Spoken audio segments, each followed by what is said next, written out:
Doctor BR Ambedkar Konaseema జిల్లాలో జరిగిన సంక్రాంతి సంబరాలు రాజకీయ దుమారం రేపుతున్నాయి. పండుగ సంబరాల లేదా పండుగ ముసుగులో రాజకీయ దందాలా అనే విమర్శలు వినిపిస్తున్నాయి. బీచ్ ఒడ్డున అట్టహాసంగా నిర్వహించిన ఆంధ్ర గోవా బీచ్ ఫెస్ట్ వెనుక అసలు ఏం జరిగింది? డాక్టర్ బిఆర్ అంబేద్కర్ కోనసీమ జిల్లా ఉప్పలగుప్తం మండలం యానం ఇది మారుమూల గ్రామం. కొద్ది రోజుల క్రితం ఆంధ్ర గోవా బీచ్ ఫెస్ట్ పేరుతో సంక్రాంతి సంబరాలు ఘనంగా నిర్వహించారు. అయితే సంబరాల మాటున కోట్ల రూపాయల వ్యవహారాలు నడిచాయన్న ఆరోపణల అలలు బీచ్లో ఎగిసిపడుతున్నాయి. అమలాపురం ఎమ్మెల్యే ఐతాబత్తుల ఆనందరావు అడ్డగోలు దందాకు పాల్పడ్డారంటూ స్థానిక నేతలు ఆరోపణలు చేస్తున్నారు.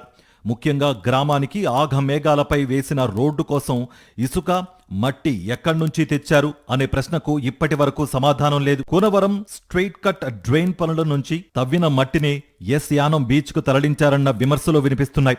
ఈ వ్యవహారంలో అమలాపురం రూరల్ మండలానికి చెందిన ఓ జనసేన నేతను కాంట్రాక్టర్ గా పెట్టి దందా నడిపించారన్న ఆరోపణలు కూడా గట్టిగానే వినిపిస్తున్నాయి. అంతేకాకుండా సాంస్కృతిక కార్యక్రమాల నిర్వహణ పేరుతో బీచ్ ప్రాంతంలోని మడ చెట్లను తొలగించారని పర్యావరణవేత్తలు మండిపడుతున్నారు. సంక్రాంతి సంబరాలు జరపడం తప్పు కాదు, కానీ సంబరాల పేరుతో సముద్ర తీరాన్ని ధ్వంసం చేయడం ఏమాత్రం ఆమోదయోగ్యం కాదంటున్నారు కోనసీమ వాసులు. సంక్రాంతి సంబరాల నిర్వహణ పేరుతో అన్ని వర్గాల దగ్గర నుంచి భారీగా సొమ్ము వసూలు చేశారన్న ఆరోపణలు వినిపిస్తున్నాయి. ప్రభుత్వ శాఖలతో పాటు అమలాపురంలోని షాపింగ్ మాల్స్, కాంట్రాక్టర్లు ఇలా ఎవరినీ విడిచిపెట్టలేదని కోట్లలో వసూలు చేశారన్న ఆరోపణలు వినిపిస్తున్నాయి. పండుగ ముసుగులో ఎమ్మెల్యే కోట్ల రూపాయల నిధులు దోచేశారు అంటున్నారు. అలాగే ఓఎన్జీసీ నుంచి విడుదలైన సిఎస్ఆర్ నిధులు ఎక్కడ ఖర్చయ్యాయో ప్రజలకు స్పష్టంగా తెలియచేయాలని డిమాండ్ చేస్తున్నారు ఎమ్మెల్సీ ఇజ్రాయిల్. సంక్రాంతి సంబరాలకు పెట్టిన ఖర్చు ఎంత, వసూలు చేసింది ఎంత, డబ్బు ఎక్కడి నుంచి వచ్చింది, ఎక్కడికి పోయింది, ఇలాంటి విషయాలపై శ్వేతపత్రం విడుదల చేయాలని అంటున్నారు. మీరు గత 2 సంవత్సరాలుగా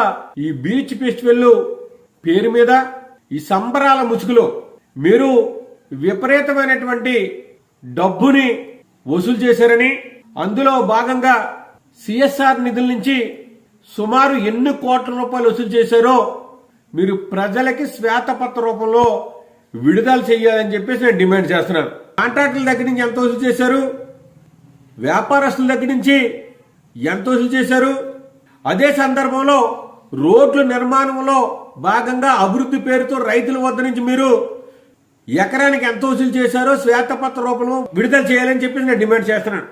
యానం బీచ్ లో జరుగుతున్న శాశ్వత నిర్మాణాలపై ఉన్నతాధికారులు వెంటనే స్పందించాలని ఎమ్మెల్సీ ఇజ్రాయెల్ డిమాండ్ చేస్తున్నారు.